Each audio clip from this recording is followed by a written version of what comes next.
The family sold her as Barren. But the widowed rancher said, "I don't need children. I need you." The year was 1871, and the frontier had a way of stripping a person down to what they truly were. Some folks found strength in that rawness. Others found ruin. Ilera had grown used to thinking she belonged to the second kind. Dawn crept over the prairie with its thin wash of pale gold, but the light did nothing to warm the cold truth she carried inside. She had been sold, traded like tack, and her worth reduced to whether she could swell with a man's child. 3 years of marriage, and not once had her body done what her husband's family expected.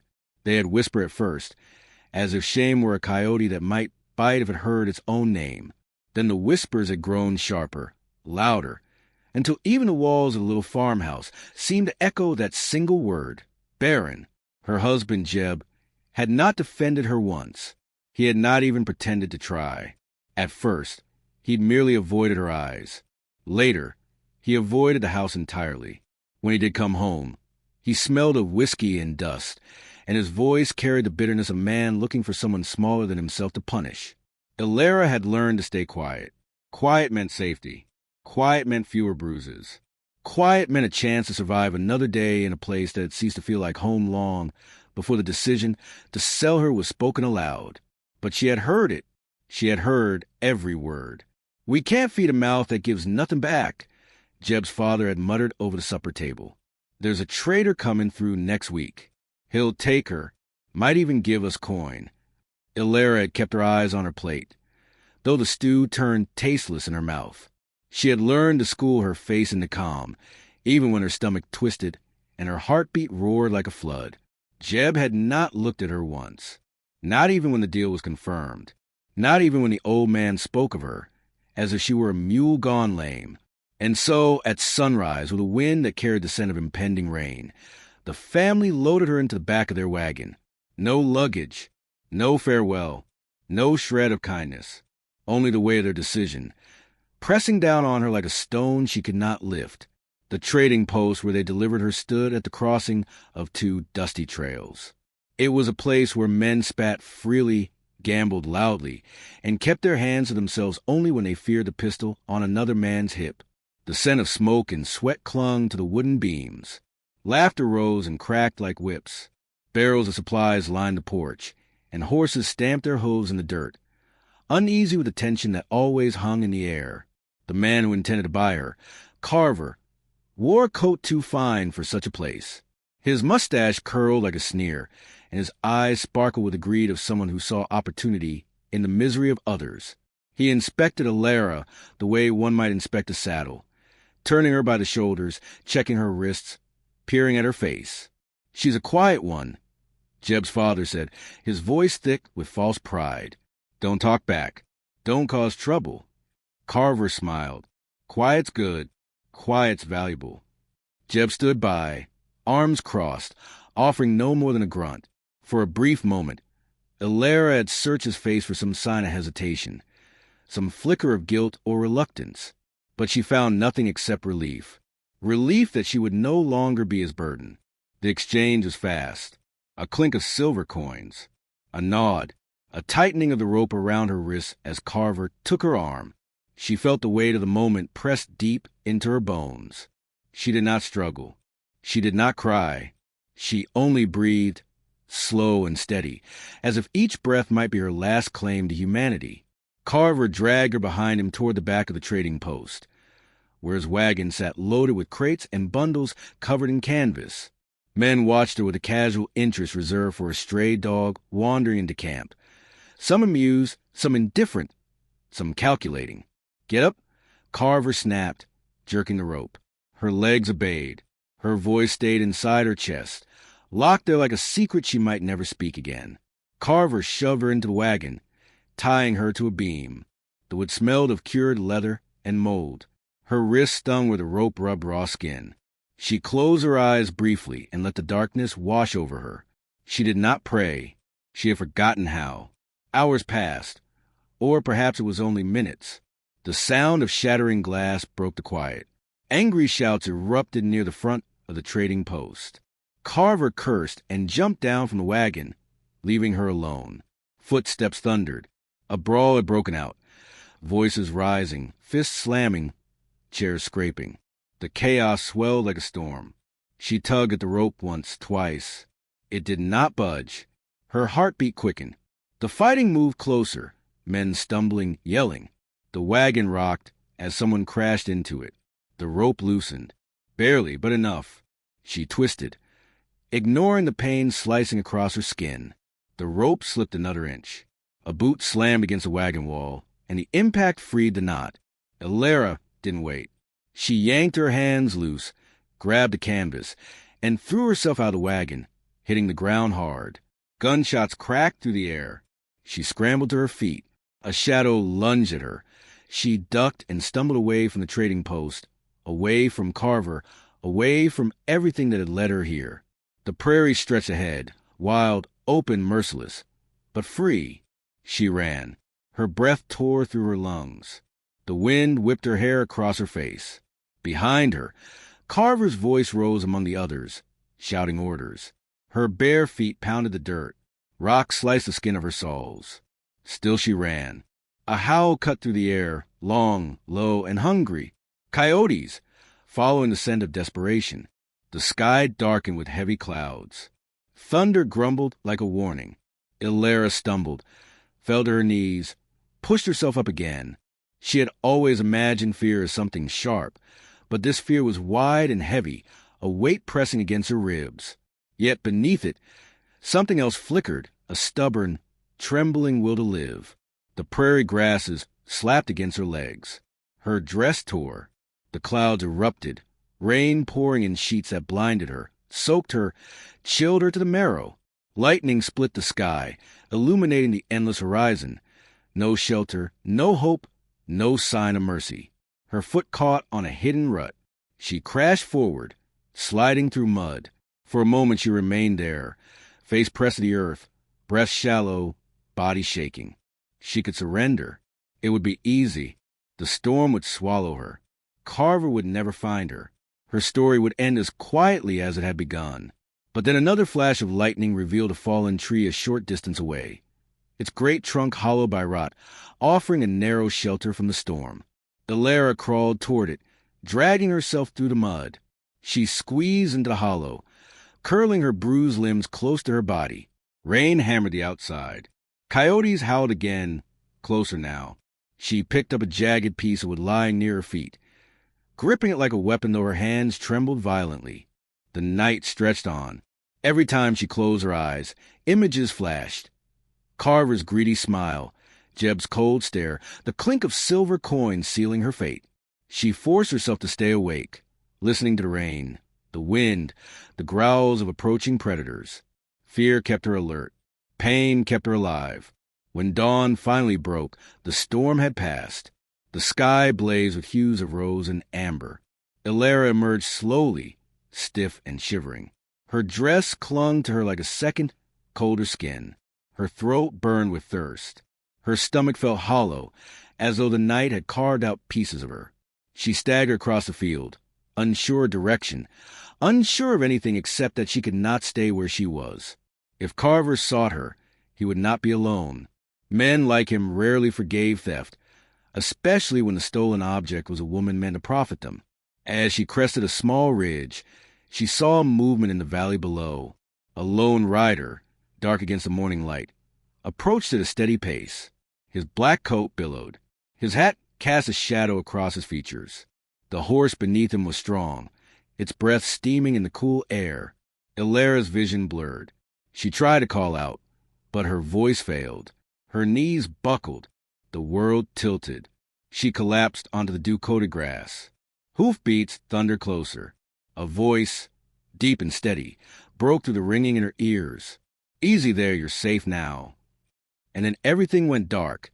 Elara drifted in and out of consciousness the way a leaf drifts on a current, pulled along by forces she could not see. Voices murmured somewhere near her, low and steady. The scent of smoke and warm stew drifted through the air. A blanket, soft, heavy, smelling faintly of horses and cedar, was tucked around her shoulders. When she opened her eyes, the world swayed gently above her like a lantern caught in a breeze. She felt warmth on her cheek, a crackling fire, a log cabin roof overhead. The sense of safety, though small and fragile, wrapped around her like a timid animal approaching for the first time. She moved her fingers first, testing each joint. Pain rippled through her arms, her ribs, her legs. She hissed softly, and that tiny sound brought a shadow into view. A man stood beside her pallet, tall enough that the light from the fire cast long lines down his frame. He had shoulders broad as a barn door and hands scarred from years of hard labor. His face was weathered, marked by sun, wind, and grief. Yet something in his expression was steady, careful, like he feared any wrong move might break her further. "You're awake," he said, voice low and deep. "Good. Wasn't sure you'd make it the first night." Elara swallowed. Her throat was raw as sandpaper. "Where?" "My ranch," he answered simply. "Found you near the ridge yesterday. Looked like hell was chasing you." Her breath caught. Memories surged. Carver's grip, the storm, the coyotes, the fall. She forced herself upright, ignoring the stabbing pain across her side. "Easy," he murmured, placing a hand near her shoulder without touching her. "You're safe here. No one's coming through that door without me knowing." Something in the calm certainty of his tone loosened a knot inside her. She studied him, her gaze tracing his features. He looked to be in his mid-40s, maybe a little older, the silver at his temples catching the firelight. His eyes were a startling shade of iron blue, unflinching yet oddly gentle, like winter sky over warm earth. What happened?" she whispered. "I brought you in, fed you broth, dried you off. You were near frozen." He shifted, pulling up a stool. "Name Silas Ward." Elara blinked, recognition flickering. She had heard the name before, whispers traded among ranch hands and wagon travelers. A widower, a man who worked 1,000 acres alone after losing his wife and child years back to fever. Some called him cursed. Others called him the only man in 3 counties who kept his word like scripture. "Elara," she said softly. Silas nodded, as if he'd been waiting for her to speak her name aloud. "Elara," he repeated, tasting the shape of it carefully. "You got folks looking for you? Someone who'll come knocking?" The question chilled her. She shook her head. "No one." Then she paused. "At least, no one who cares." Silas's jaw clenched, a small, nearly invisible motion. "You don't owe me your story, but you got fear hanging over you like smoke. I can see it." Her breath shook. She pulled the blanket tighter. He didn't press her, didn't ask again. Instead, he rose and ladled stew into a tin bowl. Steam curled in the air. Her stomach cramped with hunger, so sharp she nearly doubled forward. "Here," Silas said, handing her the bowl. "Eat slow. You've gone too long without." The first spoonful nearly brought tears to her eyes. She ate with trembling hands, each swallow grounding her a little more in the present. Silas returned to repairing a bridle near the fire, giving her space yet staying within reach, as if he'd learned the hard way that wounded creatures bolted when cornered. His knife glinted in the firelight as he worked. His movements were precise, methodical, shaped by years of necessity rather than vanity. Only when she set the empty bowl aside did he speak again. "You ran a long way," he said quietly. Anyone with eyes could see it. Elara stared at the flames. "I didn't choose to leave. I was sold to a trader named Carver." Silas froze. She continued, voice small and cracking. "My husband's family, they said I was barren, useless. Carver was supposed to take me, use me, sell me again. I don't know." Her breath hitched. "I escaped in the chaos at the trading post." Silas set the bridle down slowly. The fire popped. Outside, wind whispered through pines. "So they sold you," he said, the words thick with something darker than anger, disbelief sharpened by sorrow, "like you were property." Elara nodded. Her hands trembled again, though she clasped them in her lap. Silas rose and walked the window. His broad silhouette shifted as he pushed aside the curtain slightly, scanning the horizon. "A man like Carver won't let go easy," he murmured. "But he won't cross my land without consequences." Her breath caught. "I don't want to bring trouble to your doorstep." "You didn't bring it," Silas said. "It chased you. That's different." Something in his tone, quiet, steady, undeniably protective, made her chest tighten. She had not known a voice like that in years. Not since before Jeb. Not since before survival replaced hope. "Why help me?" she asked softly. "You don't know me." Silas looked at her then, not with curiosity, but with conviction born of things seen and endured. "I don't need to know you to know wrong was done. And I don't turn away from someone left in the dirt to die. Not again." His voice cracked on the last word, barely perceptible, but enough. Ilera sensed the ghost behind it. The wife he'd buried, the life he'd lost. Pain recognized pain. "You saved me," she whispered. He shook his head. "You saved yourself. I just gave you a roof." But she could see the emptiness in his cabin. One bed, one table. Tools hung neatly on the wall, silence thick enough to feel. He'd been alone a long time. Too long. She wondered if her presence stirred memories he both treasured and feared. When she tried to stand, pain speared her ribs. Silas reached her side instantly, hands hovering. "Easy. Your body's taking a beating." "I need water," she murmured. "I'll get it." He stepped outside, returning moments later with a tin cup filled from the well. She drank greedily, water dribbling down her chin, and he didn't comment on her desperation. Instead, he lit another lantern and stoked the fire higher, as if determined to drive out every trace of cold she'd endured. Hours passed with slow conversation, bits of her story, pieces of his. He didn't pry. She didn't overshare. It was a fragile exchange, like two travelers on opposite ends of the canyon calling across the gulf. By mid-morning, the cabin felt warmer, the air less heavy. She slept again, though only lightly, her body trying to make sense of safety. When she woke the second time, Silas was outside splitting logs. She watched him through the window. His strength was undeniable. Each swing of the accent would cracking cleanly. Yet there was something restrained in his movements, as if he held his power carefully, intentionally, never letting it spill into cruelty. As she watched him, a realization settled in her chest. She felt unafraid, for the first time in years. But safety was fragile, and the world had not suddenly grown kind. When Silas returned, sweat glistening on his brow, he wiped his hands and pulled up a chair near her. "You'll stay here till you heal. After that, you decide where to go." Her breath stilled. "You let me stay?" He nodded. "If you want. I've got more land than two hands can handle. Been meaning to hire someone for chores." His gaze softened. "I don't need children. I don't need a house full of noise. I just need someone honest. Someone who's been hurt tends to know the value of straight talk." Her throat tightened painfully.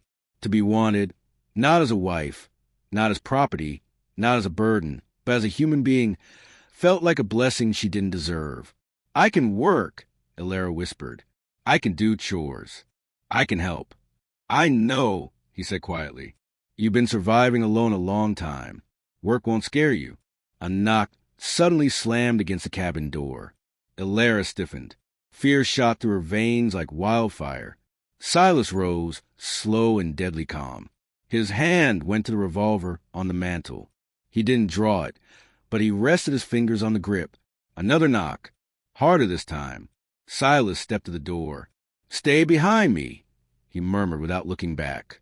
Ilera obeyed. He opened the door a crack. A man stood outside, mud-spattered, shifting uneasily. Not Carver, not one of Carver's men. But danger came in many shapes. "Mr. Ward," the man said, voice shaking. "You seen any strangers pass through? There's talk of a woman escaping, the trading post. Carver's offering coin to anyone who finds her." Silas didn't move, didn't blink, ain't seen a soul. The man swallowed. "Carver's in a rage. Says she stole from him." Silas's jaw flexed. "Seems to me Carver's a thief, not the woman." The man paled. I'll be on my way then." Silas shut the door. Ilera trembled. "He'll come. Carver will come." Silas turned to her, eyes steady, voice calm. "He can come," he said, "but he won't take you." She believed him. Against all reason, she believed him. Yet as the wind howled outside and shadows lengthened across the cabin floor, she sensed the storm gathering on the horizon. Safety was no longer just about surviving. It was about choosing where she belonged and who she might become beside a man who saw her not as barren, not as broken, but as someone worth saving. And in that fragile, dangerous quiet, a new fear bloomed inside her. Not fear of Carver. Fear of hoping again. Fear of wanting more than survival. Fear of trusting a man whose strength felt like a shelter she'd never known. She lay back against the pillow, heart pounding, while Silas checked the windows, loaded the rifle, and settled near the fire. "Rest now," he said softly. "I'll keep watch." And though danger waited just beyond the tree line, she closed her eyes, because for the first time in years, someone meant the words they spoke. Someone would stand between her and the darkness. Someone who didn't need children. Someone who needed her. The dawn came slow over the high plains, spilling a red-gold wash across the valley like the world was being forged anew in fire. Elena stood on the porch, arms folded tight around herself, watching that horizon burn its way into the waking day. Behind her, the ranch house breathed with quiet. Low timber groans, the faint clatter of pans, the muted shuffle of man trying not to disturb her thoughts. But thoughts were all she had now, and they ran restless as the Wyoming wind. Luke stepped onto the porch with that same measured calm. He carried like a second skin. "You didn't sleep?" he said, not asking, just knowing. "Hard to," she murmured. "Harder if you stand out here staring holes through the sunrise." He leaned beside her, arms crossed, hat low. "Coffee's hot." "Thank you," she said, though she didn't move. The night before still trembled inside her bones. The riders, the threats, the way Tom Alwood's voice carried the cold certainty of a man who decided she didn't deserve a life of her own.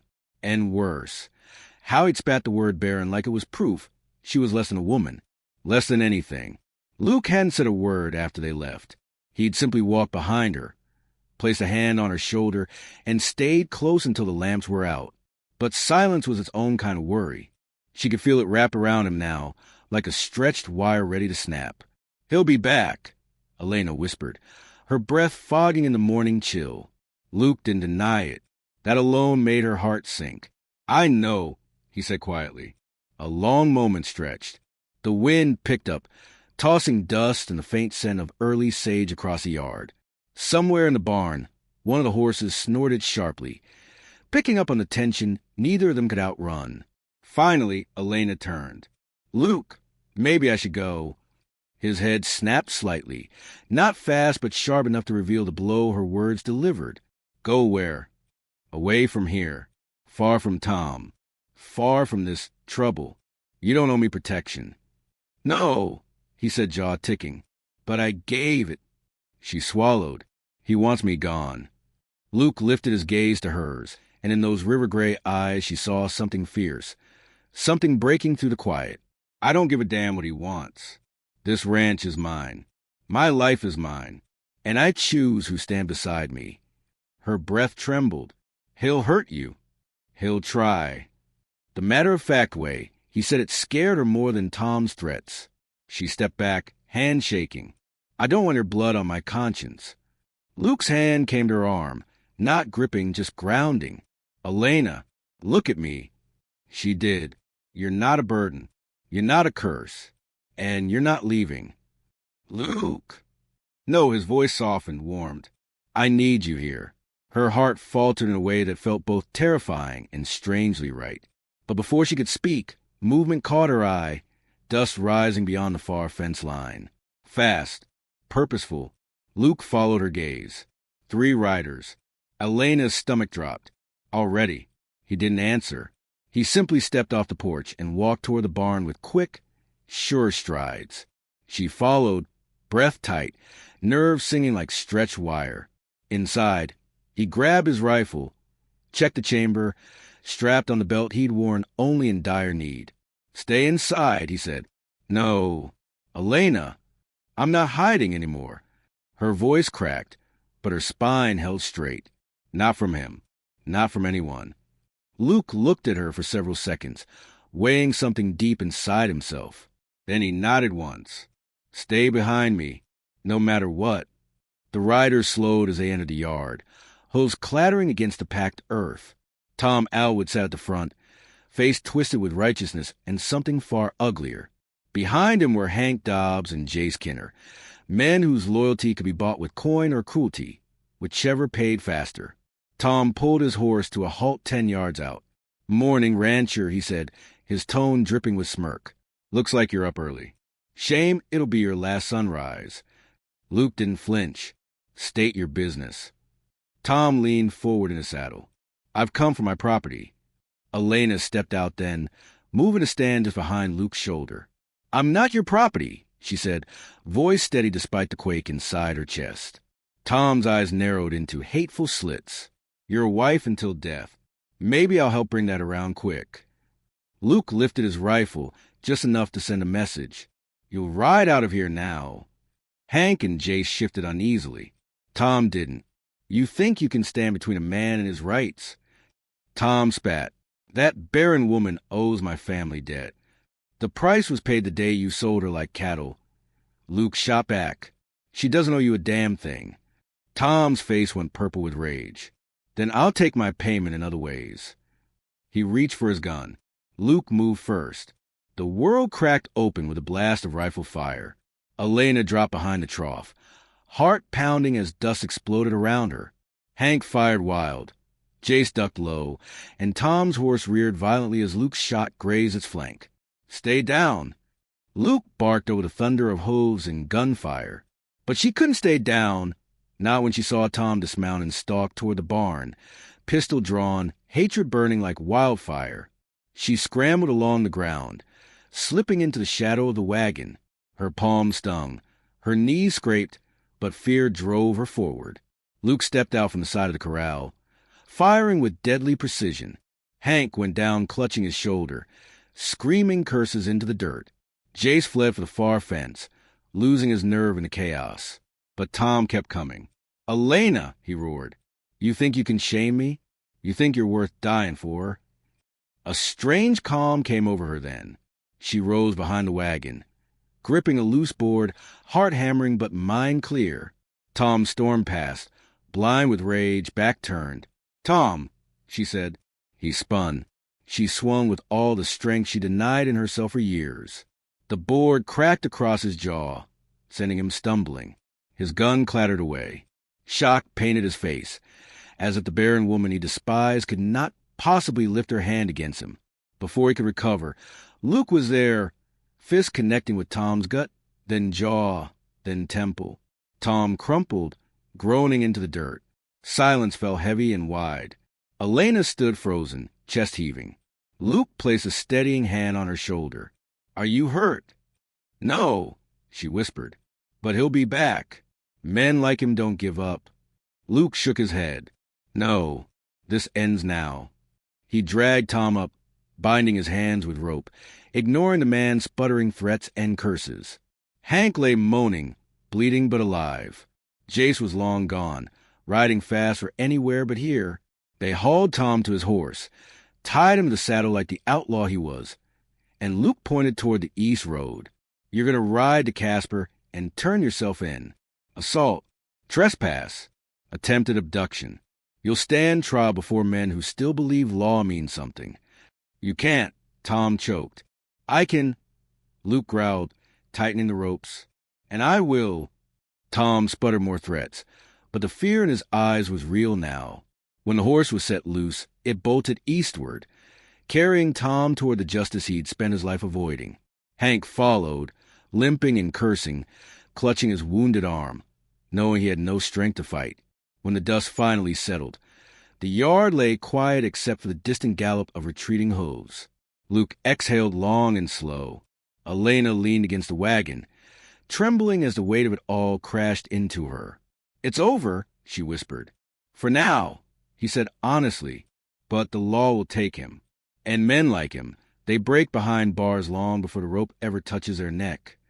She nodded, though she barely heard him. Her breath felt too large for her lungs. Her knees went weak. Luke caught her before she sank. "Easy. Come on." He guided her to porch steps, sitting beside her as the trembling slowly eased. She stared at her dirt-stained hands. "I hit him." "You defended yourself," Luke said gently. I've never fought anyone. Not like that. She swallowed, voice fragile. I didn't think I had it in me. Luke tilted his head, studying her with quiet pride. You had more strength in you than you were ever allowed to see. A tear slipped from her cheek. She wiped it quickly. I was nothing in that house. Nothing but a weight they wanted to cast off. And here, he asked softly. She looked up, meeting his gaze. The morning light caught his face, warming the hard lines, softening the scars time had carved. Here, she whispered, I feel like I'm becoming someone worth standing for. He brushed a strand of hair from her face, fingers trembling with a vulnerability he rarely revealed. You are worth that and more. Her breath hitched. Luke looked away then, as if the truth was too heavy to hold eye to eye. When I told you I didn't need children, he murmured, I meant it. But what I didn't say is, I need peace and hope and someone who understands what it is to lose and still choose to keep living. Elena's chest warmed, expanding with something bold and terrifying. Luke, I don't know where this goes, he said quietly, but I know I don't want you to go anywhere. The world seemed to still around them. Even the wind softened, waiting. She placed her hand over his. I'm not leaving. His shoulders eased for the first time in days. They sat like that for long minutes, sharing breath, sharing silence, sharing something new and unknown but deeply, profoundly right. When the sun climbed higher, Elena leaned her head against his shoulder. What happens now? She asked. Luke squeezed her hand. Now! He smiled faintly. Now we rebuild. Together. And for the first time in her life, Elena believed she could.